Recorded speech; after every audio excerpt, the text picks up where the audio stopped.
नमस्कार विद्यार्थी मित्रांनो, बघा ट्रायंगलचा हा टॉपिक आपण 9th स्टँडर्डचा बघतोय। यामध्ये तुम्हाला जे चार प्रॉपर्टी आहे किंवा चार थेरम आहे ते महत्त्वाचे आहे। त्यामध्ये बघा काय काय असणार आहे, यस यस यस म्हणजे साइड साइड आणि साइड। यामध्ये दोन ट्रायंगल तुमचे सेम असणार आहे।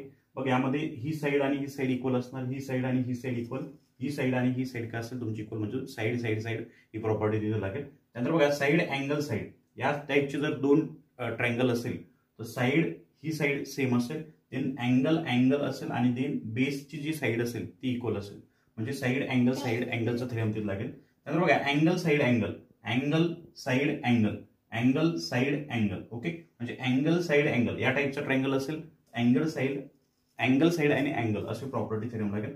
तर राईट हँड साइडचा असेल आपला ट्रायंगल जो असेल, सॉरी राईट अँगल ट्रायंगल जो असेल तो बघा या टाइपचा असेल, तर यामध्ये तुम्ही बघू शकता की साइड अँगल साइड, ओके, किंवा साइड अँगल असं, सॉरी साइड साइड अँगल नाही होणार, पण साइड अँगल साइड असं होणार आहे।